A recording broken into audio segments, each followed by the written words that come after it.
ഇന്ന് നമുക്ക് the smile മാൻ എന്ന തമിഴ് സിനിമയുടെ കഥ നോക്കിയാലോ.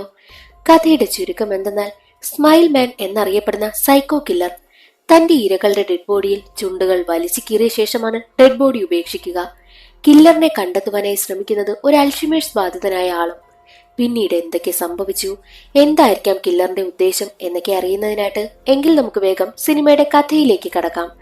അതിനു മുൻപായിട്ട് വീഡിയോ കാണുന്ന കൂട്ടുകാർ ഒന്ന് ലൈക്ക് ചെയ്തിട്ട് കാണാൻ മറക്കരുതേ.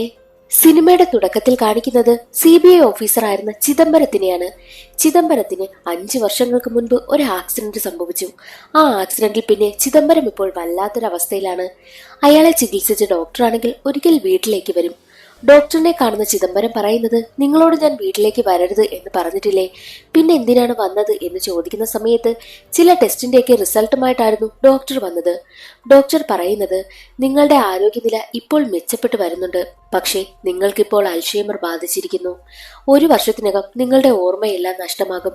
അതിനു മുൻപ് ആ ഓർമ്മകളെല്ലാം റെക്കോർഡ് ചെയ്ത് വെക്കുന്നതാണ് നല്ലത്.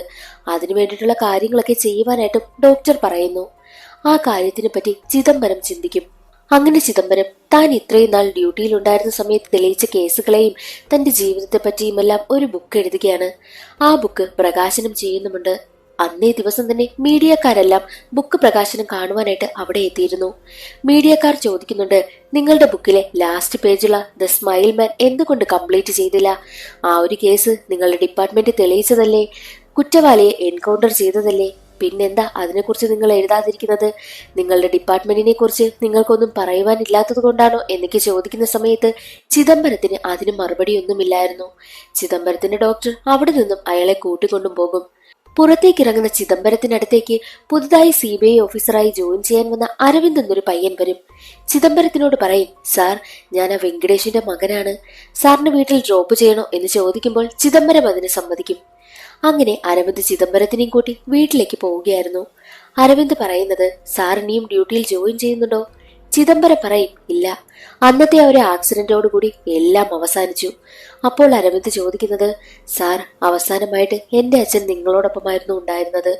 എന്നാൽ എന്റെ അച്ഛൻ മരിച്ചുവെന്ന് അറിയുന്നതിനേക്കാൾ വേദനയാണ് അച്ഛൻ എവിടെയാണ്, ജീവിച്ചിരിപ്പുണ്ടോ ഇല്ലയോ എന്നറിയാതിരിക്കുന്ന ആ ഒരു വേദന. എന്റെ അച്ഛൻ എവിടെ പോയി എന്ന് ചിദംബരത്തിനോട് അരവിന്ദ് ചോദിക്കും.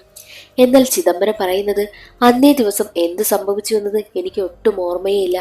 നിന്റെ ഈ ചോദ്യത്തിനുള്ള ഉത്തരം ഉടനെ തന്നെ ഞാൻ തരുമെന്ന് പറഞ്ഞിട്ട് വീടെത്തുന്നതിന് കുറച്ചു മുൻപായിട്ട് ചിദംബരം കാറിൽ നിന്നിറങ്ങും. എന്നിട്ട് വീട് വരെ നടന്നാണ് പോകുന്നതും. തന്നെ ആരെങ്കിലും നിരീക്ഷിക്കുന്നുണ്ടോ എന്നൊക്കെ നോക്കിയതിനു ശേഷമാണ് വീട്ടിലേക്ക് ചിദംബരം കയറി പോകുന്നതും. അങ്ങനെ ഇരിക്കെ പഴയ വക്കീൽ ഗുമസ്തനായിട്ടുള്ള വീരയ്യെ കാണുവാനായിട്ട് ചിദംബരം വീരയ്യയുടെ വീട്ടിലേക്ക് പോകും. വീരയ്യ ഇപ്പോൾ റിട്ടയർഡൊക്കെ വീട്ടിലിരിക്കുന്ന സമയമാണ്. വീരയ്യ 4 പേരുടെ ഡീറ്റെയിൽസ് ചിദംബരത്തിന് നൽകുന്നു. സാറ് പറഞ്ഞത് ശരിയാ, പണത്തിന്റെ ധൈര്യത്തിൽ ശിക്ഷിക്കപ്പെടാതെ പോയ 4 ക്രിമിനലുകളാണ് ഇവരൊക്കെ എന്ന് പറഞ്ഞിട്ടാണ് ആ ഡീറ്റെയിൽസ് കൊടുക്കുന്നതും. പകരം ചിദംബരം വീരയ്യക്ക് കുറച്ച് കാശും കൊടുക്കുന്നുണ്ട്. ഇവരെ 4 പേരെയും നിങ്ങൾ വാച്ച് ചെയ്യണം. നമ്മളെ കൂടാതെ മറ്റാരെങ്കിലും അവരെ വാച്ച് ചെയ്യുന്നുണ്ടോ എന്ന് നോക്കാൻ ഏൽപ്പിച്ചിട്ടാണ് ചിദംബരം വീട്ടിലേക്ക് പോകുന്നതും. വീട്ടിലെത്തി 4 പേരുടെയും ഡീറ്റെയിൽസ് നോക്കുകയാണ്. ആദ്യത്തെയാൾ വിനോദ്. പാവങ്ങളുടെ പൈസ ചിട്ടി എന്ന പേരിൽ പിടിച്ചെടുത്തിട്ട് ഇപ്പോൾ സുഖമായി ജീവിക്കുന്ന ഒരു കണ്ണിൽ ചോരയില്ലാത്ത ഒരു ക്രൂരനാണ് ഈ വിനോദ്. രണ്ടാമൻ രവിചന്ദ്രൻ. സ്വന്തം മകളെ തന്നെ റേപ്പ് ചെയ്ത് കൊലപ്പെടുത്തിയിട്ട് മകൾ കാമുകനൊപ്പം ഒളിച്ചോടിപ്പോയിന്ന് കേസ് കൊടുത്ത് അത് തേച്ചു മാച്ച് കളഞ്ഞു. മൂന്നാമൻ സെൽവരാജ്. വിഷം കലർന്ന മദ്യം വിൽപ്പന ചെയ്ത് ഒരുപാട് പേർ മരണപ്പെട്ടു. നാലാമൻ ശക്തിവേൽ. ഒരു സ്കൂൾ പ്രിൻസിപ്പളായി ജോലി ചെയ്തിട്ട് ഒരുപാട് പെൺകുട്ടികളെ സെക്സ് ടോർച്ചർ ചെയ്യുമായിരുന്നു. അങ്ങനെ അതിൽ ഒരു പെൺകുട്ടി മരണപ്പെടുകയും ചെയ്തിട്ടുണ്ട്. ഈ 4 പേരുടെയും ഡീറ്റെയിൽസ് ആണ് ഇപ്പോൾ ചിദംബരത്തിന്റെ കയ്യിലുള്ളത്. ഈ 4 പേരെയും ചിദംബരം കണ്ടെത്തിയിരിക്കുകയാണല്ലോ. 4 പേരോടും ക്ലോസ് ആയിട്ട് ഇടപെടുക്കുവാനായും ചിദംബരം ആരംഭിച്ചു. ഒരിക്കൽ ഡ്യൂട്ടി കഴിഞ്ഞ് ശക്തിവേൽ വീട്ടിലേക്ക് പോകുന്ന സമയം ഒരു വണ്ടി ശക്തിവേലിനെ ഫോളോ ചെയ്തു വന്നു. ഒരു ഘട്ടത്തിൽ ശക്തിവേലിനെ തട്ടിയിട്ടിട്ട് കെട്ടിയിട്ട് അവിടെ നിന്നും കൊണ്ടുപോവുകയാണ് ചെയ്യുന്നത്. അടുത്ത ദിവസം കുപ്പത്തൊട്ടിയിൽ നിന്നും ശക്തിവേലിന്റെ ഡെഡ് ബോഡിയാണ് കണ്ടുകിട്ടുന്നതും. എന്തെന്നാൽ വായിലെ തൊലിയെല്ലാം ഉരിഞ്ഞു കളഞ്ഞ് ചിരിക്കുന്ന പാറ്റേണിലാണ് ശക്തിവേലിന്റെ ഡെഡ് ബോഡി കിട്ടുന്നതും. അത് കണ്ട് എല്ലാവരും ഞെട്ടിപ്പോകുന്നു. പോലീസ് ഉദ്യോഗസ്ഥൻ CBI ഓഫീസറായ ഗണപതിയെ വിളിച്ചിട്ട് പണ്ട് എൻകൗണ്ടർ ചെയ്ത സ്മൈൽമാനിന്റെ അതേ പാറ്റേണിൽ ഒരു കൊല നടന്നിരിക്കുകയാണ്. ആ ഒരു കേസ് നിങ്ങളെ ഏൽപ്പിക്കുവാനാണ് ഉയർന്ന ഉദ്യോഗസ്ഥന്റെ ഉത്തരവെന്നും പറയുന്നു. മരിച്ചുപോയ ഒരാളുടെ പാറ്റേണിൽ എങ്ങനെയായിരിക്കാം വീണ്ടും ആ ഒരു കൊലപാതകം നടന്നിട്ടുണ്ടാവുക എന്ന് ചിന്തിച്ചിരിക്കുകയാണ് ഗണപതിയും. ഗണപതി ആ ഒരു കേസ് അരവിന്ദിനെയും ടീമിനെയും ഏൽപ്പിക്കും. സംഭവ സ്ഥലത്തേക്ക് അരവിന്ദൻ ടീമും എത്തുകയാണ്. ഡെഡ് ബോഡി കണ്ട അരവിന്ദ് പറയുന്നത് ഇവിടെ വെച്ചല്ല കൊല നടന്നത് മറ്റൊരു സ്ഥലത്ത് വെച്ചാണ്. എന്തെന്നാൽ വായൊക്കെ കീറിയതിനു ശേഷം ഒരുപാട് നേരം വെയിറ്റ് ചെയ്ത് രക്തമെല്ലാം പോയതിനു ശേഷമാണ് ഇവിടെ പബ്ലിക്കിൽ കൊണ്ടുവന്ന് ഉപേക്ഷിച്ചിരിക്കുന്നത്. കൂടാതെ 10 മണിക്ക് ശേഷം പോയ വണ്ടികളുടെ എല്ലാം CCTV ഫുട്ടേജ് എടുക്കുവാനായിട്ടും അരവിന്ദ് പറയുന്നു. അപ്പോൾ കീർത്തന പറയുന്നത് 5 വർഷം മുൻപ് നടന്ന അതേ പാറ്റേണിലാണല്ലോ ഇപ്പോൾ കൊല നടക്കുന്നത്. എനിക്ക് തോന്നുന്നത് ഈ ഒരു കൊലയിൽ അവസാനിപ്പിക്കുമെന്ന് തോന്നുന്നില്ല. ഈ ഒരു കില്ലർ നമ്മളോട് എന്തോ പറയുവാനായി ഉദ്ദേശിക്കുന്നുണ്ട്. പേഴ്സണൽ മോട്ടീവ് ആണെങ്കിൽ ഉറപ്പായിട്ടും പബ്ലിക്കിൽ കൊണ്ടുവന്ന് ഉപേക്ഷിക്കത്തില്ല. കില്ലർ എന്താണ് പറയാൻ ഉദ്ദേശിക്കുന്നതെന്ന് നമ്മൾ അറിയണം. എന്നാൽ അത് കേട്ട അരവിന്ദ് പറയുന്നത് എന്താണ് പറയുവാൻ ഉദ്ദേശിക്കുന്നതെന്ന് മാത്രമല്ല ആരോടാണ് പറയുവാൻ ഉദ്ദേശിക്കുന്നതെന്നും നമ്മൾ കണ്ടെത്തണമെന്നും അരവിന്ദ് പറയുന്നു. ഈ നടന്ന കൊലപാതകത്തിന്റെ ന്യൂസ് എല്ലാം ന്യൂസ് ചാനൽ വഴി വീട്ടിലിരുന്ന് കാണുകയായിരുന്നു ചിദംബരം. അരവിന്ദും കീർത്തനയും ഉയർന്ന ഉദ്യോഗസ്ഥനായി ഗണപതിയുടെ അടുത്തെത്തിയിട്ട് പറയുന്നുണ്ട്, എനിക്ക് തോന്നുന്നത് ആ ഒരു പഴയ സ്മൈൽമാൻ ആയിരിക്കും ഈ കൊലകളെല്ലാം ചെയ്യുന്നത്. അത് കേട്ട ഗണപതി പറയുന്നത്, അന്നേ നിന്റെ അച്ഛൻ ആ ഒരു സ്മൈൽമാനെ കൊന്നു കളഞ്ഞതാ, പഴയ കാര്യങ്ങളൊന്നും വീണ്ടും കുത്തിപ്പൊക്കാതെ എന്ന് പറയുമ്പോൾ കീർത്തന പറയുന്നത്, ഈ ഒരു കൊലയാളിയെ കണ്ടെത്തണമെങ്കിൽ പഴയ കേസിന്റെ ഡീറ്റെയിൽസ് കിട്ടിയിരുന്നെങ്കിൽ കേസ് തെളിയിക്കാൻ എളുപ്പമായിരുന്നുവെന്ന് കീർത്തന പറയുമ്പോൾ ആ ഒരു കേസ് അന്വേഷിച്ചവരോട് പോയി തിരക്കുവാനായിട്ടായിരുന്നു ഗണപതി പറഞ്ഞതും. അങ്ങനെ അരവിന്ദ് നേരെ ചിദംബരത്തിനെ വിളിക്കും. എന്റെ അച്ഛനും സാറും ചേർന്നല്ലേ ആ ഒരു കേസ് അന്വേഷിച്ചത്, കേസിനെ പറ്റിയുള്ള ഡീറ്റെയിൽസ് ഒന്ന് പറഞ്ഞു തരുമോ, ആ ഒരു കേസ് തെളിയിക്കാൻ ഞങ്ങളെ സഹായിക്കുമോ എന്ന് ചോദിച്ചപ്പോൾ ചിദംബരം പറഞ്ഞത്, എന്റെ ഡോക്ടർ പറഞ്ഞിരിക്കുന്നത് ഇങ്ങനെയുള്ള കാര്യങ്ങൾക്കൊന്നും ഇറങ്ങരുത് എന്നാണ്. അത് കേട്ട അരവിന്ദ് അടുത്ത ദിവസം തന്നെ ചിദംബരത്തിനെ ചികിത്സിക്കുന്ന ഡോക്ടറിന്റെ അടുത്തേക്ക് എത്തിയിട്ട് വീണ്ടും കേസിന്റെ കാര്യങ്ങളിൽ സാറിനെ ഉൾപ്പെടുത്തിയാൽ എന്തെങ്കിലും പ്രശ്നമുണ്ടോ എന്ന് ചോദിക്കുമ്പോൾ ഡോക്ടർ പറയുന്നത്, 1 വർഷം വരെ സമയമുണ്ട് എന്തായാലും ഓർമ്മ നഷ്ടമാകാൻ. എന്നാൽ ഇപ്പോൾ ഏതെങ്കിലും കേസിൽ ഇൻവോൾവ് ആയി കഴിഞ്ഞാൽ അതിനെക്കുറിച്ച് ചിന്തിച്ച് 1 വർഷത്തിന് ശേഷം സംഭവിക്കേണ്ട കാര്യം 1 മാസത്തിൽ മിക്കവാറും സംഭവിക്കും. ഓർമ്മകളെല്ലാം 1 മാസം കൊണ്ട് നഷ്ടമാകും. അതുകൊണ്ട് ഈ ഒരു റിസ്ക് എടുക്കുന്നത് നല്ലതല്ല എന്നായിരുന്നു ഡോക്ടർ പറഞ്ഞതും. ഉടനെ തന്നെ ചിദംബരത്തിനടുത്തെത്തിയ അരവിന്ദ് ചോദിക്കുന്നത്, സാർ എഴുതിയ ആ ഒരു ബുക്കിലെ ലാസ്റ്റ് പേജ് മാത്രം കംപ്ലീറ്റ് ചെയ്യാതിട്ടിരിക്കുകയാണ്, ദ സ്മൈൽമാൻ എന്ന പേജ്. സാർ എന്തുകൊണ്ടാണ് അത് കംപ്ലീറ്റ് ചെയ്യാത്തത്? അപ്പോൾ സ്മൈൽമാൻ മരിച്ചിട്ടില്ലേ?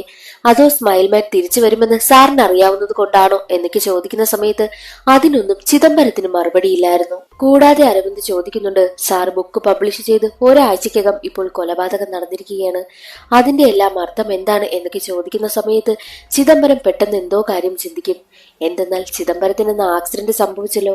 അപ്പോൾ ചിദംബരത്തിനടുത്തായിട്ട് ആ ഒരു കൊലയാളി വന്നിരുന്നു. നീ വെളിച്ചത്തിൽ വന്നാൽ ഉറപ്പായും നിന്റെ അടുത്ത് ഞാൻ വരുമെന്നായിരുന്നു കൊലയാളി പറഞ്ഞിരുന്നതും. അതെല്ലാം ഓർത്ത് ചിദംബരം പറയുന്നുണ്ട്, നിന്നെ ആ ഒരു കേസ് തെളിയിക്കാൻ ഞാൻ സഹായിക്കാം. അടുത്ത ദിവസം തന്നെ ചിദംബരം CBI ഓഫീസിൽ ജോയിൻ ചെയ്യുന്നു. കീർത്തനയോടും അരവിന്ദിനോട് ചോദിക്കും, നിങ്ങൾക്ക് സംഭവ സ്ഥലത്ത് നിന്നും എന്തെങ്കിലും ഫുട് പ്രിന്റ്സോ വണ്ടിയുടെ ടയർ മാർക്സോ അങ്ങനെ വല്ലതും കിട്ടിയിരുന്നോ? അപ്പോൾ കീർത്തന പറഞ്ഞത്, ഇല്ല സാർ, പോലീസിൽ വിവരം അറിയിച്ചത് സാധാരണ ജനങ്ങളാണ്. അവരെല്ലാം അപ്പോഴേക്കും അവിടെ ഓടിക്കൂടിയിരുന്നു. അതുകൊണ്ട് തന്നെ ആവിധ കാര്യങ്ങളൊന്നും നമുക്ക് കിട്ടിയില്ല. മാത്രമല്ല കൊലയാളി പബ്ലിക് പ്ലേസിലല്ലേ കൊണ്ടുവന്ന് ഉപേക്ഷിച്ചിരിക്കുന്നതും. അപ്പോൾ അത് കേട്ട ചിദംബരം പറയുന്നത്, പബ്ലിക് പ്ലേസിൽ ഉപേക്ഷിച്ചിട്ടുണ്ടെങ്കിൽ എന്തായാലും CCTV ഫുട്ടേജിനെ പറ്റിയൊന്നും കൊലയാളിക്ക് ചിന്ത കാണത്തില്ല, അതുകൊണ്ടായിരിക്കും അങ്ങനെ ചെയ്തത് എന്നുള്ള കാര്യങ്ങളെല്ലാം ചിദംബരം പറയുന്നുമുണ്ട്. ചിദംബരം പറയുന്ന കാര്യങ്ങളെല്ലാം ചിദംബരം തന്നെ റെക്കോർഡ് ചെയ്യുന്നുണ്ട്. മറ്റൊരു വശത്ത് ന്യൂസ് പേപ്പർ വഴി വീരയ്യ ശക്തിവേലിന്റെ മരണവാർത്ത കാണുകയാണ്. അപ്പോൾ വീരയ്യ ചിന്തിക്കും, എന്തായി സംഭവിക്കുന്നത്? ഞാൻ കൊടുത്ത ആ 4 പേരുടെ ഡീറ്റെയിൽസിൽ ആദ്യത്തെ ആളാണല്ലോ മരണപ്പെട്ടിരിക്കുന്നത് എന്നൊക്കെയുള്ള കാര്യം വീരയ്യ ചിന്തിക്കും. മറ്റൊരു വശത്ത് ചിദംബരത്തിനെ കാണിക്കും. വീട്ടിലിരിക്കുകയായിരുന്ന ചിദംബരം ചിന്തിക്കുന്നത്, വിചാരിച്ചതുപോലെ തന്നെ ആദ്യത്തെ കൊല നടന്നിരിക്കുകയാണ്. ഇനി അവന്റെ ചിന്ത മുഴുവൻ എന്റെ വശത്തേക്കായിരിക്കും എന്നുള്ള കാര്യങ്ങളെല്ലാം ചിദംബരം റെക്കോർഡും ചെയ്തു വെക്കുന്നു. വീരയ്യ ചിദംബരത്തിനെ ഫോൺ വിളിച്ചിട്ട്, സാർ, ഞാൻ തന്ന ആ ലിസ്റ്റിലെ ആദ്യത്തെ ആൾ മരണപ്പെട്ടിരിക്കുന്നു, എന്താ സാർ സംഭവിക്കുന്നത് എന്ന് ചോദിക്കുമ്പോൾ ചിദംബരം പറയുന്നുണ്ട്, ഞാൻ അന്ന് 4 പേരെയും നിരീക്ഷിക്കുവാനായി പറഞ്ഞ സമയത്ത് നമ്മളെ കൂടാതെ മറ്റാരെങ്കിലും അവരെ നിരീക്ഷിക്കുന്നതായി തോന്നിയിരുന്നോ എന്ന് ചോദിക്കുമ്പോൾ, ഇല്ല സാർ, ഞാൻ അങ്ങനെ ആരെയും കണ്ടിട്ടില്ല എന്നായിരുന്നു വീരയ്യ പറഞ്ഞതും. ചിദംബരം പറയുന്നത് ബാക്കി 3 പേരെ കൂടി നിരീക്ഷിക്കണം, എന്തെങ്കിലും സംശയിക്കുന്ന രീതിയിൽ കണ്ടു കഴിഞ്ഞാൽ എന്നെ അറിയിക്കണമെന്നും പറയുന്നു. എന്നാൽ വീരയ്യയ്ക്ക് നല്ല പേടിയുണ്ടായിരുന്നു. മറ്റൊരു വശത്ത് ചിദംബരം അരവിന്ദിനെയും കൂട്ടരെയും കൂട്ടി ആ ഒരു ഡെഡ് ബോഡി കിടന്ന സ്ഥലത്തേക്ക് പോകും. സംശയിക്കുന്ന രീതിയിൽ എന്തെങ്കിലും കിട്ടുന്നുണ്ടോ എന്ന് അന്വേഷിക്കുവാനായിട്ടാണ് പോകുന്നത്. എന്നാൽ അവർക്ക് അവിടെ നിന്നും ഒന്നും തന്നെ ലഭിക്കുന്നതുമില്ല. എന്നാൽ അവിടെ വെച്ച് അവരൊരു ഭിക്ഷക്കാരനെ കാണും. ആ ഭിക്ഷക്കാരൻ ഡെഡ് ബോഡി കിടന്ന അതേ കുപ്പത്തൊട്ടിൽ നിന്നും എന്തെങ്കിലും കഴിക്കുവാനായി കിട്ടുമോ എന്ന് അന്വേഷിക്കുകയായിരുന്നു. ചിദംബരം ഭിക്ഷക്കാരന്റെ അടുത്തെത്തിയിട്ട്, നീ എന്നും ഇതിൽ നിന്നാണോ വല്ലതും എടുത്ത് കഴിക്കുന്നത്? ആ ഡെഡ് ബോഡി കിടന്ന അതേ ദിവസം നീ ഇതിൽ നിന്നും എന്തെങ്കിലും എടുത്ത് കഴിച്ചിരുന്നോ എന്ന് ചോദിക്കുമ്പോൾ ഭിക്ഷക്കാരൻ പറയുന്നത്, ഞാൻ എന്നും ഇതിൽ നിന്ന് ആഹാരം വല്ലത് കിട്ടുമോ എന്ന് നോക്കുന്നത്. പക്ഷേ അന്ന് ആ ഡെഡ് ബോഡി കിടന്ന ദിവസം ഒരാൾ എന്റെ അടുത്ത് വന്നിട്ട് എനിക്ക് ബിരിയാണി വാങ്ങി തന്നു. ഞാൻ അതാ അന്ന് കഴിച്ചത്. അത് ആരാണെന്ന് ചോദിക്കുമ്പോൾ ആരാണെന്നൊന്നും എനിക്കറിയത്തില്ല, പക്ഷെ ആ ഒരു ബിരിയാണി മാത്രം എനിക്ക് ഓർമ്മയുണ്ട്. അല്ലാതെ അയാളെ ഞാൻ കണ്ടിട്ടില്ല, എനിക്ക് ഓർമ്മയില്ല എന്നായിരുന്നു അയാൾ പറഞ്ഞതും. അതിൽ നിന്നും ബാക്കിയുള്ള ഉദ്യോഗസ്ഥർക്കെല്ലാം ഒരു കാര്യം മനസ്സിലായി, ബിരിയാണി വാങ്ങിക്കൊടുത്തത് ഒരാണാണെന്ന്. കീർത്തന പറയുന്നത്, മുൻപേ ഈ ഒരു ഭിക്ഷക്കാരനെ കണ്ടെത്തിയിരുന്നുവെങ്കിൽ കില്ലറിനെ പിടികൂടാൻ നമുക്ക് എളുപ്പമായിരുന്നുവല്ലേ. എന്നാൽ ചിദംബരം പറയുന്നത്, അതിന് ചിലപ്പോൾ സാധിക്കില്ല. ഈ ഒരു കൊലയാളി മിക്കവാറും ഒരു കോപ്പി ക്യാറ്റ് കില്ലർ ആകാനാണ് സാധ്യത. 5 വർഷം മുൻപ് നടന്ന അതുപോലെ തന്നെ കോപ്പി അടിക്കുന്നു, അല്ലെങ്കിൽ 5 വർഷം മുൻപ് കൊല നടത്തിയിരുന്ന അതേ കില്ലർ തന്നെ ആകാമെന്ന് പറഞ്ഞിട്ട് ചിദംബരം അവിടെ നിന്ന് നടന്നു പോകുന്നു. ചിദംബരം പറഞ്ഞതെല്ലാം കേട്ട് കൺഫ്യൂഷനായി നിൽക്കുകയാണ് ബാക്കിയുള്ളവരെല്ലാം. അടുത്ത ദിവസം ചിദംബരത്തിനെ കാണാനായി വീരയ്യ എത്തും. വീരയ്യ പറയുന്നത്, ബാക്കി 3 പേരുടെയും ഡീറ്റെയിൽസ് എടുത്തു, പക്ഷെ അവരോടൊപ്പമെല്ലാം സാറുമുണ്ടല്ലോ. അത് കേട്ട് ചിദംബരം വല്ലാതെ ടെൻഷൻ ആകുവാനായും തുടങ്ങി. എന്നിട്ട് വീരയെ ഇവിടെ ഒന്നും വരാൻ പാടില്ല, പെട്ടെന്ന് തന്നെ ഇവിടെ നിന്ന് പോകണമെന്ന് പറഞ്ഞ് അവിടെ നിന്ന് പറഞ്ഞു വിടുകയാണ് ചെയ്യുന്നത്. എന്നാൽ അതെല്ലാം 2 പേർ നിരീക്ഷിക്കുന്നുണ്ടായിരുന്നു. മറ്റൊരു വശത്ത് ചിദംബരം ശക്തിവേലിന്റെ ഡെഡ് ബോഡി പോസ്റ്റ്മോർട്ടം ചെയ്ത ഡോക്ടറിന്റെ അടുത്തേക്ക് വരും. എങ്ങനെയാണ് കൊല ചെയ്തിരിക്കുന്നത് എന്നുള്ള രീതിയെല്ലാം ചോദിച്ച് മനസ്സിലാക്കുന്നുമുണ്ട്. ഡോക്ടർ പറയുന്നത്, ആള് മരിച്ചതിനു ശേഷമാണ് വായൊക്കെ അങ്ങനെ കീറിക്കളഞ്ഞിരിക്കുന്നത്. രക്തമെല്ലാം ഉറയുന്നത് വരെ വെയിറ്റ് ചെയ്തിട്ടുണ്ട്.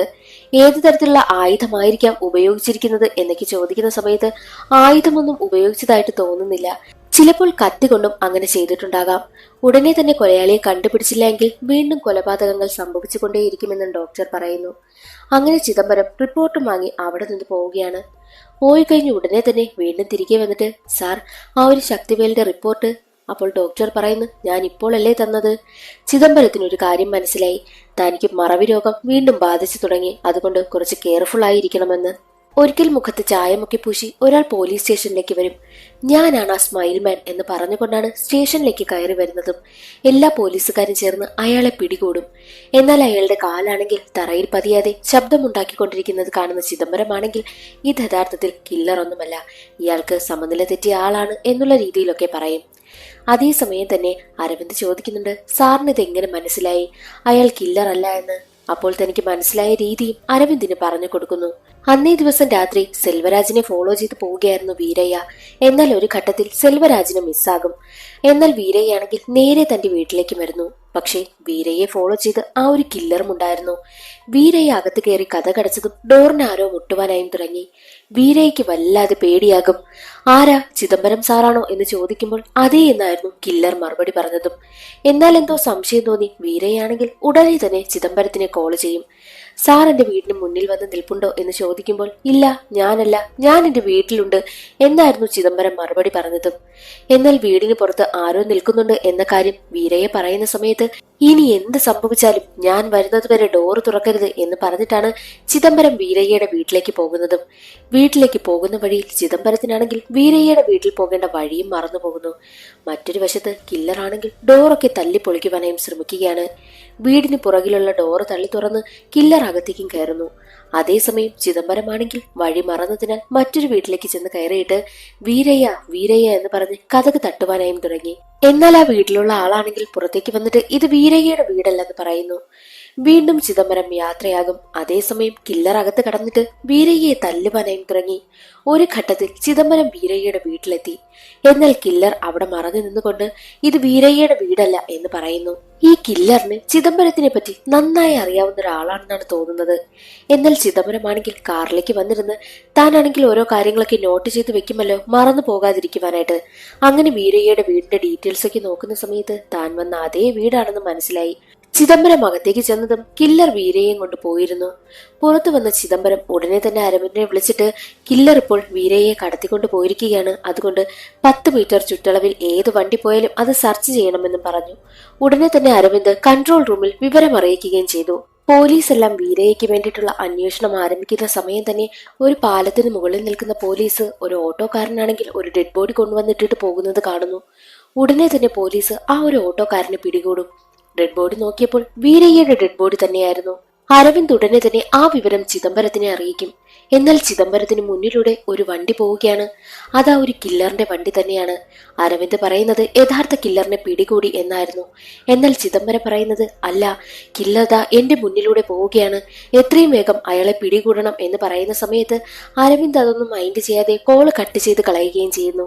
ആ ഓട്ടോക്കാരനെ കൊണ്ടുവന്ന് ചോദ്യം ചെയ്യുന്ന സമയത്ത് ഓട്ടോക്കാരൻ പറയുന്നത്, സാർ യഥാർത്ഥത്തിൽ ഞാനല്ല അത് ചെയ്തത്, ഞാനൊരു കസ്റ്റമറിനെ ഇറക്കിയിട്ട് വരുന്ന സമയത്ത് എന്റെ ഓട്ടോയിൽ ഈ ഒരു ഡെഡ് ബോഡി ഉണ്ടായിരുന്നു. പിന്നെ ഞാനൊന്നും ചെയ്യാത്തത് കൊണ്ടാണ് ആ ഒരു ഡെഡ് ബോഡി എങ്ങനെയെങ്കിലും ഉപേക്ഷിക്കണമെന്ന് കരുതി റോഡിൽ കൊണ്ടുവന്നിട്ടത്, അല്ലാതെ ഞാനൊന്നും ചെയ്തിട്ടില്ല എന്ന് പറയുമ്പോൾ അവരാണെങ്കിൽ CCTV ഫുട്ടേജ് എല്ലാം ചെക്ക് ചെയ്യുവാനായും തീരുമാനിച്ചു. അപ്പോൾ ആ ഓട്ടോക്കാരൻ പറഞ്ഞതെല്ലാം ശരിയായിരുന്നു. ഓട്ടോക്കാരൻ ഓട്ടോയ്ക്ക് അടുത്തായിട്ട് ഒരു വണ്ടി വന്ന് നിൽക്കും. ആ വണ്ടിയിൽ നിന്ന് നിറയെ പുകയും പുറത്തേക്ക് വന്നു. അതേ സമയം നോക്കി ഓട്ടോക്കാരൻ ഓട്ടോയിൽ നിന്നും പുറത്തിറങ്ങി. പുക കാരണം ഇരിക്കാൻ പറ്റാത്തത് കൊണ്ടാണ് ഇറങ്ങിയതും. ആ തക്കത്തിനാണ് കില്ലർ ഡെഡ് ബോഡി ഓട്ടോയ്ക്കുള്ളിൽ വെച്ചതും. പിന്നീട് തിരികെ കയറിയപ്പോഴാണ് ഓട്ടോയ്ക്കുള്ളിൽ ഡെഡ് ബോഡി കിടക്കുന്നത് അയാൾ കണ്ടതും. എന്നാൽ ആ ഒരു ഫുട്ടേജ് എല്ലാം ചെക്ക് ചെയ്തതിനു ശേഷം അതിനെക്കുറിച്ച് ചോദ്യം ചെയ്യുന്ന സമയത്ത് ഓട്ടോക്കാരൻ പറഞ്ഞത്, വണ്ടിക്കുള്ളിൽ ഉണ്ടായിരുന്ന ആളിനെ ഞാൻ നന്നായി കണ്ടില്ല, മുഖമെല്ലാം മറച്ചിരുന്നു, മാത്രമല്ല നല്ല പുകയും ഉണ്ടായിരുന്നു എന്നായിരുന്നു ഓട്ടോക്കാരൻ പറഞ്ഞതും. ആ ഒരു ഫുട്ടേജ് എല്ലാം ചെക്ക് ചെയ്യുന്നതിനിടെ ചിദംബരവും ഉണ്ടായിരുന്നു. അപ്പോൾ അരവിന്ദ് ചോദിക്കുന്നുണ്ട്, സാർ യഥാർത്ഥത്തിൽ ഈ ഒരു വണ്ടിയാണോ കണ്ടത്? ചിദംബരം പറയുന്നുണ്ട്, അതെ, പക്ഷെ എനിക്ക് യഥാർത്ഥത്തിൽ അത് കൊലയാളിയാണെന്ന് മനസ്സിലായത് ആ ഒരു വണ്ടിക്കുള്ളിൽ ഒരു പാട്ടിട്ടിരുന്നു, ഞാനേ വരുവേൻ എന്നായിരുന്നു ആ പാട്ടിൽ ഉണ്ടായിരുന്നതും. മാത്രമല്ല ആ ഒരു മുഖംമൂടി ധരിച്ച ഒരാളായിരുന്നു അതിനുള്ളിലിരുന്നത്. അത് കണ്ടാണ് എനിക്കത് കൊലയാളിയാണെന്ന് മനസ്സിലായതെന്നും ചിദംബരം പറയും. അത് കേട്ട് അരവിന്ദിന് നല്ല കുറ്റബോധമുണ്ടാവുകയാണ്. ഞാൻ തോറ്റുപോയി, ഞാൻ കാരണം ഒരാളുടെ ജീവൻ പോയി, എനിക്ക് അയാളെ രക്ഷിക്കാനായില്ല എന്ന് പറഞ്ഞ് കേസിൽ നിന്നും വിട്ടു നിൽക്കുവാനായിട്ട് ചിദംബരം തീരുമാനിച്ചു. അടുത്ത ദിവസം തന്നെ അരവിന്ദ് കൂട്ടരും വീരയ്യയുടെ വീട്ടിൽ പരിശോധനയ്ക്ക് എത്തിയിരിക്കുകയാണ്. എന്തെങ്കിലും കാര്യം സംശയിക്കും വിധം കിട്ടുമോ എന്നറിയുവാനായിട്ടാണ് എത്തിയിരുന്നത്. എന്നാൽ ഈ വീരയ്യയുടെ ചിറമകൾ പറയുന്നത്, മുത്തശ്ശൻ ഫോണില്ലാതെ എങ്ങോട്ടും പോകാറില്ല, ദേ ഫോൺ എന്ന് പറഞ്ഞ് ആ ഫോൺ ഏൽപ്പിക്കുകയും ചെയ്യുന്നു. വേറെന്തെങ്കിലും ഡീറ്റെയിൽസ് ഇവിടെ ഉണ്ടോ എന്ന് ചെറുമകളോട് ചോദിക്കുന്ന സമയത്ത് വീരയ്യ ചിദംബരത്തിന് 4 പേരുടെ ഡീറ്റെയിൽസ് കൊടുത്തില്ലേ, അതടങ്ങിയ ഫയൽ ചെറുമകൾ അരവിന്ദിനെടുത്ത് കൊടുക്കും. ആ ഫയൽ തുറന്നു നോക്കിയ അരവിന്ദ് ഞെട്ടിപ്പോകും. എന്തെന്നാൽ ആ ഒരു കില്ലർ വേട്ടയാടിയ 2 പേരുടെ ഡീറ്റെയിൽസ് അതിലുണ്ടായിരുന്നു. മാത്രവുമല്ല വീരയ്യയുടെ ഫോൺ ചെക്ക് ചെയ്തപ്പോൾ ഒരു 10 ദിവസമായിട്ട് വീരയ്യ ഏറ്റവും കൂടുതൽ സംസാരിക്കുന്നത് ചിദംബരത്തിനോടാണെന്നും മനസ്സിലായി. അരവിന്ദ് ചിദംബരത്തിനടുത്തെത്തിയിട്ട്, സാർ എന്താ സാർ നടക്കുന്നത്? കഴിഞ്ഞ 10 ദിവസമായിട്ട് വീരയ്യ സാറിനെ മാത്രമാണ് കോണ്ടാക്ട് ചെയ്തിട്ടുള്ളത്. മാത്രമല്ല വീരയ്യയുടെ കൈവശം ആ കൊലയാളി കൊല ചെയ്തവരുടെ ഡീറ്റെയിൽസ് എല്ലാം ഉണ്ട്. എന്താ സാർ യഥാർത്ഥത്തിൽ നടക്കുന്നത്? സാർ ഞങ്ങളോടൊപ്പം നിന്ന് ഞങ്ങളെ പറ്റിക്കുകയാണോ എന്ന് ചോദിക്കുന്ന സമയത്ത് ചിദംബരം പറയുന്നത്, ഞാൻ ജോലി ചെയ്തതിൽ ഏറ്റവും നല്ല ഓഫീസർ നിന്റെ അച്ഛനായിരുന്നു വെങ്കിടേഷ് എന്ന് പറഞ്ഞിട്ട് ഒരു കഥ പറയുവാനായി ആരംഭിച്ചു. പിന്നീട് ഒരു ഫ്ലാഷ് ബാക്ക് ആണ് കാണിക്കുന്നത്. CBI ഓഫീസറായിരുന്നു വെങ്കിടേഷ്. സത്യസന്ധനായ ഓഫീസറാണ്.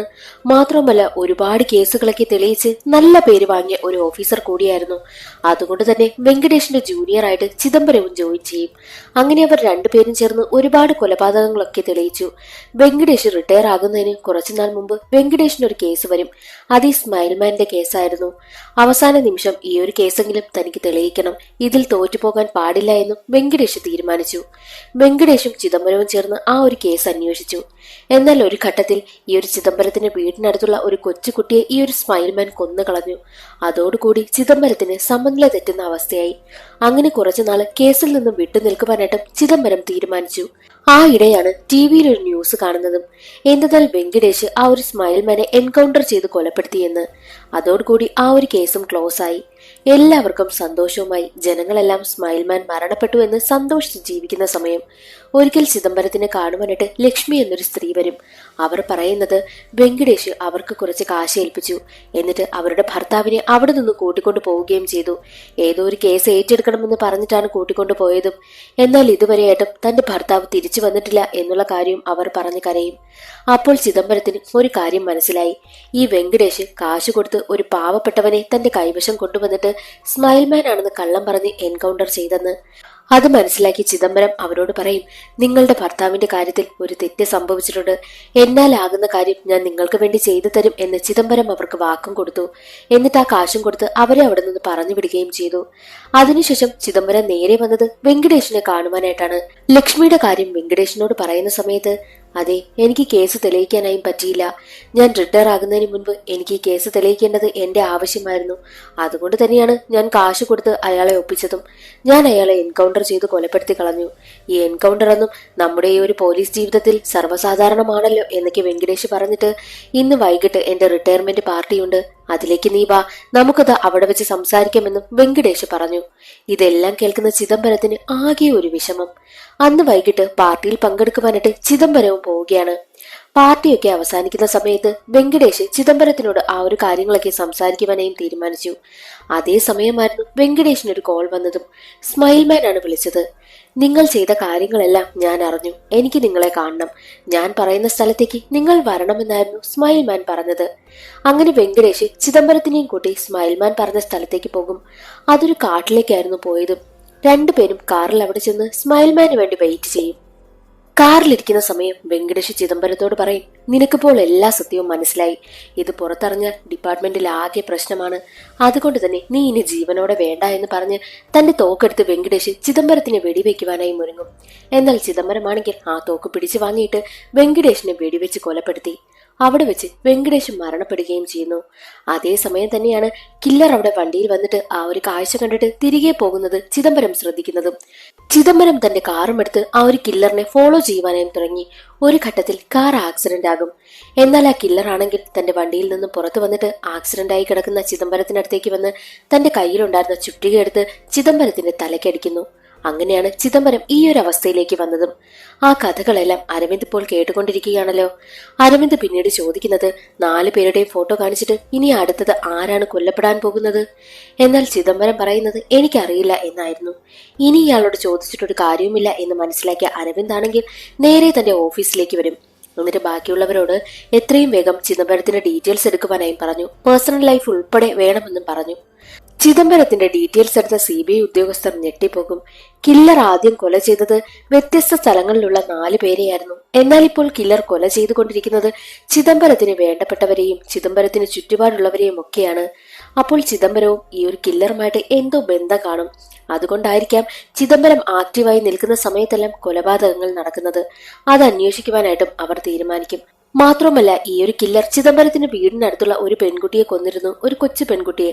ആ പെൺകുട്ടി ആരെന്നാൽ ചിദംബരം ആദ്യം വിവാഹം കഴിക്കാൻ തീരുമാനിച്ച ചിത്ര എന്ന നഴ്സിന്റെ മകളായിരുന്നു.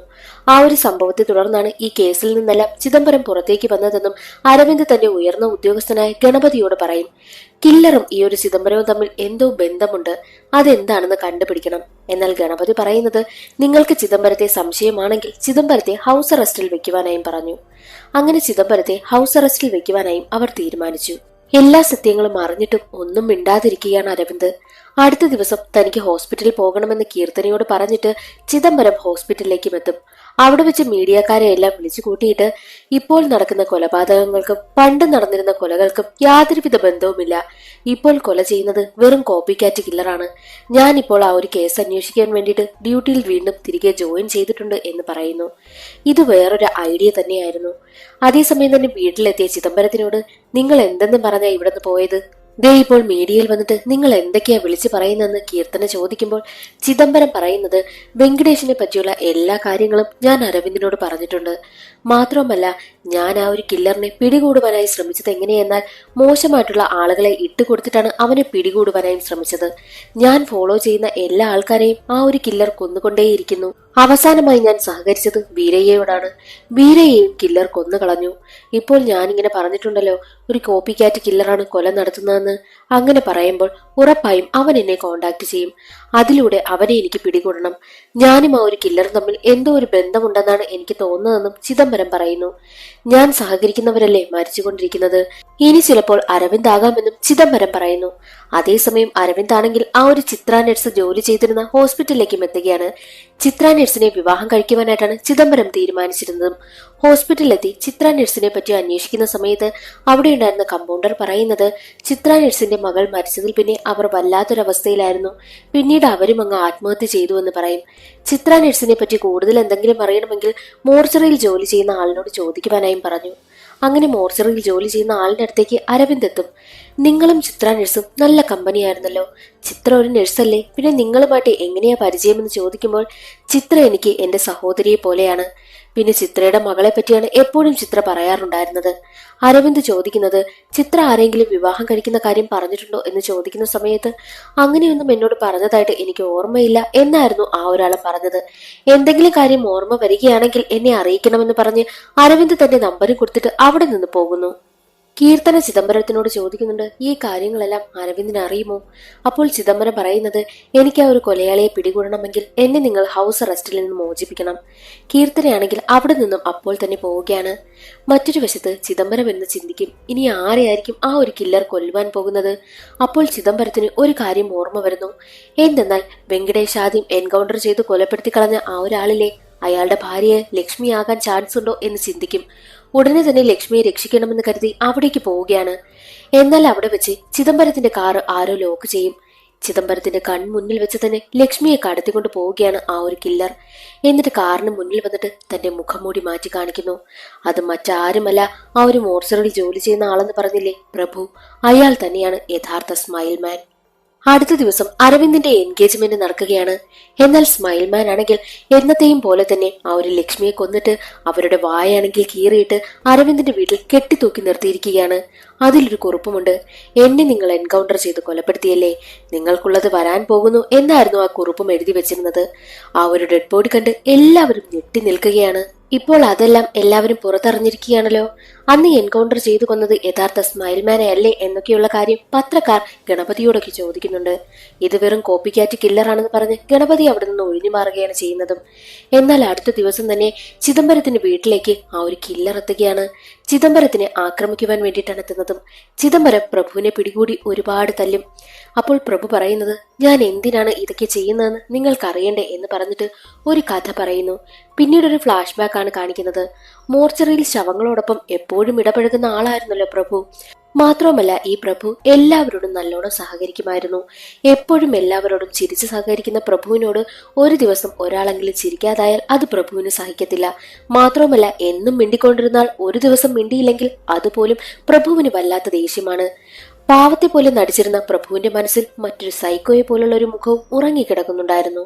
തന്നോടൊപ്പം ചിരിക്കാത്ത ആളുകളോടോ മിണ്ടാത്ത ആളുകളോടോ ദേഷ്യം മനസ്സിൽ സൂക്ഷിച്ചിരുന്ന പ്രഭുവാണെങ്കിൽ അവരെ കടത്തിക്കൊണ്ടുപോയി കൊന്നുകളയും. ചിരിക്കാത്ത ആളുകളാണെങ്കിൽ അവരുടെ വായയ്ക്ക് വലിച്ചു കീറി ചിരിക്കുന്നത് പോലെ ആക്കിയിട്ട് അവരുടെ മുഖത്ത് നോക്കി പ്രഭുവും ചിരിക്കും. അത്തരം ഒരു സൈക്കോയായിരുന്നു ഈ ഒരു പ്രഭു.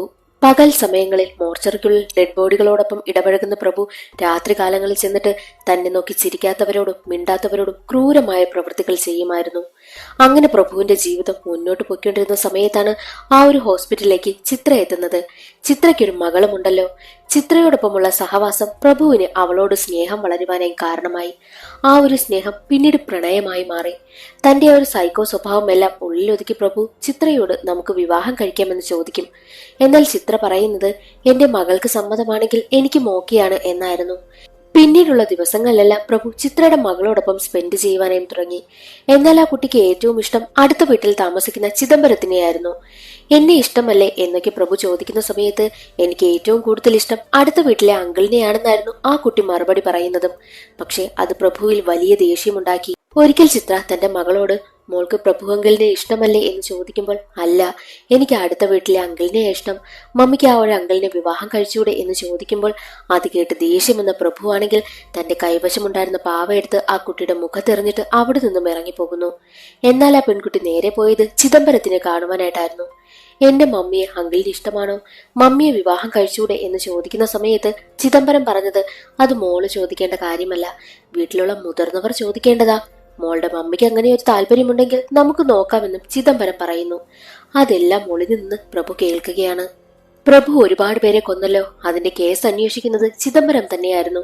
സംശയമുള്ളവരെയൊക്കെ പോലീസ് സ്റ്റേഷൻ കൊണ്ടുവന്ന് ചോദ്യം ചെയ്യും. ആ കൂട്ടത്തിൽ പ്രഭുവും ഉണ്ടായിരുന്നു. എന്നാൽ അവിടെ എത്തി ചിദംബരം പറയുന്നത് ഇവരൊന്നുമല്ല സ്മൈൽമാൻ എന്നാണ് എനിക്ക് തോന്നുന്നതെന്ന് പറഞ്ഞ് എല്ലാവരെയും സ്റ്റേഷനിൽ നിന്ന് പുറത്തേക്ക് പറഞ്ഞുവിടും.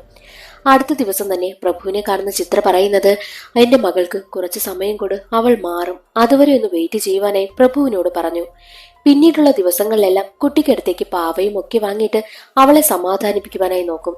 എന്നാൽ അവൾ പറയുന്നത് എനിക്ക് നിങ്ങളെ ഇഷ്ടമല്ല, അടുത്ത വീട്ടിലെ അങ്കിളിനെയാ ഇഷ്ടമെന്ന് പറയുമ്പോൾ നീ എങ്ങനെയെങ്കിലും ഒന്ന് സമ്മതിക്കേ, നിന്റെ അമ്മ എന്നെ വിവാഹം കഴിക്കുമെന്ന് പറയുമ്പോൾ അമ്മ നിങ്ങളെ വിവാഹം കഴിക്കുന്നത് എനിക്ക് ഇഷ്ടമല്ല, അമ്മതേ അടുത്ത വീട്ടിലെ അങ്കിളിനെ വിവാഹം കഴിക്കാൻ സമ്മതിച്ചുവെന്നും ആ കുട്ടി തമാശയ്ക്ക് പറയും. അത് കേട്ട് ദേഷ്യമെന്ന പ്രഭു ആണെങ്കിൽ ഉറക്കെ അലറും. പേടിച്ച ഒരു പെൺകുട്ടിയാണെങ്കിൽ പുറത്തേക്ക് ഇറങ്ങി ഓടുകയാണ്. അപ്പോഴായിരുന്നു ചിദംബരം ബൈക്കിൽ വരുന്നതും. അങ്കിൾ എന്ന് വിളിച്ച് അവൾ ചിദംബരത്തിനടുത്തേക്ക് പോകാൻ ശ്രമിക്കുന്ന സമയത്ത് പ്രഭു അവളെ തടയും. അവളുടെ വായ പൊത്തിപ്പിടിച്ച് ഒരു സ്ഥലത്ത് മറഞ്ഞിരിക്കുകയാണ്. ആരുടെയോ ശബ്ദം കേട്ടെന്ന് പറഞ്ഞ് ചിദംബരം അവിടെ ആകെ നോക്കും. പക്ഷെ ആരെയും അവിടെ കാണത്തില്ല. എന്നാൽ ആ ഒരു കുഞ്ഞിന്റെ വാ ഇറക്കി പിടിച്ചതിനാൽ ആ കുഞ്ഞ് ശ്വാസം മുട്ടി മരണപ്പെട്ടു പോവുകയും ചെയ്യുന്നു. പ്രഭു പറയുന്നത് നന്നായി നീ മരിച്ചത്, എനിക്ക് ചിത്രയെ വിവാഹം കഴിക്കാമല്ലോ, ഇനിയൊരു തടസ്സവുമില്ലല്ലോ എന്നായിരുന്നു. എന്നിട്ട് ആ ഒരു പെൺകുഞ്ഞിനെ തന്റെ ഗോഡൌണിലേക്ക് കൊണ്ടുവന്നിട്ട് എല്ലാവരെയും ചെയ്യുന്നത് പോലെ തന്നെ ആ കുഞ്ഞിന്റെ വാ വലിച്ചു കീറി അടുത്ത ദിവസം ഒരു സ്ഥലത്ത് ഉപേക്ഷിക്കുന്നു. സ്മൈൽമാൻ തന്നെയാണ് ആ ഒരു കുഞ്ഞിനെയും കൊലപ്പെടുത്തിയതെന്ന് പുറത്ത് വാർത്തയൊക്കെ വരികയാണ്. തന്റെ മകൾ മരണപ്പെട്ടതറിഞ്ഞ് അത് സഹിക്കാനാകാതെ ചിത്രയും ആത്മഹത്യ ചെയ്തു. അത് പ്രഭു ഒരിക്കലും പ്രതീക്ഷിച്ചതായിരുന്നില്ല. അതിനുശേഷം പ്രസന്റ് ആണ് കാണിക്കുന്നത്. പ്രഭു ചിദംബരത്തിനോട് പറയും, എനിക്ക് ആരും ഇല്ലാത്തതുപോലെ നിനക്കും ആരും ഇല്ലാതാകണം, അതിനു വേണ്ടിയിട്ടാണ് നിനക്ക് വേണ്ടപ്പെട്ടവരെ നിന്റെ ചുറ്റുപാടുമുള്ള എല്ലാവരെയും ഞാൻ കൊന്നു കളഞ്ഞത്. അന്ന് നീ പോലീസ് സ്റ്റേഷനിൽ കൊണ്ടുവന്ന് എന്നെ ചോദ്യം ചെയ്ത സമയത്ത് ഞാൻ പിടിക്കപ്പെടുമെന്നാ കരുതിയത്, പക്ഷെ നിനക്കെന്നെ മനസ്സിലായില്ല. പിന്നെ ആ ഒരു സംഭവത്തിന് ശേഷം എനിക്കിഷ്ടപ്പെട്ട ജോലിയും ചെയ്ത് ഞാൻ ഇങ്ങനെ ജീവിച്ചു. അത് പറയുന്നതും ചിദംബരമാണെങ്കിൽ പ്രഭുവിനെ തല്ലും. അവിടെ വെച്ച് വലിയൊരു ഫൈറ്റ് നടക്കുകയാണ്. എന്നാൽ മറ്റൊരു വശത്ത് കീർത്തനയും അരവിന്ദും ഇനി അടുത്തത് ആരായിരിക്കാം സ്മൈൽമാന്റെ ഇര എന്ന് ചിന്തിച്ചുകൊണ്ടിരിക്കുന്ന സമയത്ത് ചിലപ്പോൾ ചിദംബരമാകാം എന്നൊരു സംശയം അവർക്കുണ്ടാകുന്നു. ഉടനെ തന്നെ അവർ ചിദംബരത്തിനെ രക്ഷിക്കുവാനായിട്ടും പോകും. അവിടെ ചെല്ലുമ്പോൾ കാണുന്ന കാഴ്ച ചിദംബരത്തിനെ അടിച്ചിട്ടിട്ട് കില്ലർ പോയിരുന്നു. ചിദംബരത്തിനെ കീർത്തനയും അരവിന്ദും ഹോസ്പിറ്റലിലേക്കും കൊണ്ടുപോകും. എന്നാൽ ഈ ചിദംബരമാണെങ്കിൽ പ്രഭു സംസാരിക്കുന്നതെല്ലാം റെക്കോർഡ് ചെയ്തും വെച്ചിരുന്നു. മാത്രമല്ല ചിത്രയുടെ മകളെ കൊലപ്പെടുത്തിയ ആള് പ്രഭുവാണെന്നും അവനെ കണ്ടുപിടിക്കണമെന്നും ഉള്ള കാര്യങ്ങളൊക്കെ റെക്കോർഡ് ചെയ്തു വെച്ചിരുന്നതെല്ലാം ചിദംബരം കേൾക്കും. കൊലയാളിയായ പ്രഭു മോർച്ചറിയിലാണ് ജോലി ചെയ്യുന്നതെന്ന് പറഞ്ഞ് ഹോസ്പിറ്റലിന്റെ ഡീറ്റെയിൽസും റെക്കോർഡ് ചെയ്തു വെച്ചിരുന്നു. ഉടനെ തന്നെ ചിദംബരം ആ ഒരു ഹോസ്പിറ്റലിലേക്കും പോകും. മോർച്ചറിയിൽ ജോലി ചെയ്യുകയായിരുന്ന പ്രഭുവിനെ ഒരുപാട് തല്ലും. പ്രഭുവും തിരിച്ചു തല്ലും. ഒരു ഘട്ടത്തിൽ അവിടെയുണ്ടായിരുന്ന ചുറ്റികയെടുത്ത് പ്രഭുവിന്റെ തലയ്ക്കടിക്കുന്നു. അതോടുകൂടി പ്രഭുവും മരണപ്പെടുന്നു. അങ്ങനെ യഥാർത്ഥ കില്ലറിനെ, യഥാർത്ഥ സ്മൈൽമാനെ ചിദംബരം കൊലപ്പെടുത്തിയിരിക്കുകയാണല്ലോ. അടുത്ത ദിവസം മീഡിയയ്ക്ക് മുന്നിൽ വരികയാണ് അരവിന്ദ് കൂട്ടരും. അരവിന്ദ് തന്റെ അച്ഛൻ ചെയ്ത കാര്യങ്ങളെല്ലാം തുറന്നു പറയുന്നു. മാത്രമല്ല യഥാർത്ഥ സ്മൈൽമാൻ ഇപ്പോഴാണ് മരണപ്പെട്ടതെന്നും അയാളെ കൊന്നുകളഞ്ഞത് ചിദംബരമാണെന്നും മീഡിയയ്ക്ക് മുന്നിൽ വെളിപ്പെടുത്തുകയാണ്. അതിനുശേഷം കാണിക്കുന്നത് ചിദംബരത്തിനെയാണ്. ചിദംബരത്തിന് ഇപ്പോൾ അൽഷിമേഴ്സ് ബാധിച്ചിരിക്കുകയാണല്ലോ. അതുകൊണ്ട് അൽഷിമേഴ്സ് സെന്ററിൽ ഇപ്പോൾ കഴിയുന്ന ചിദംബരത്തിനെ കാണിച്ചുകൊണ്ട് സിനിമയുടെ കഥ അവിടെ അവസാനിക്കുന്നു. ഇന്നത്തെ വീഡിയോ എല്ലാവർക്കും ഇഷ്ടമായെന്ന് കരുതുന്നു. ഇഷ്ടമായാൽ ഒന്ന് ലൈക്ക് ചെയ്ത് സപ്പോർട്ട് ചെയ്യാനും ചാനൽ ഇഷ്ടമായാൽ സബ്സ്ക്രൈബ് ചെയ്യാനും മറക്കരുതേ. അടുത്തൊരു സിനിമയുടെ കഥയിൽ കാണാം. അതുവരെ എല്ലാവർക്കും ബൈ.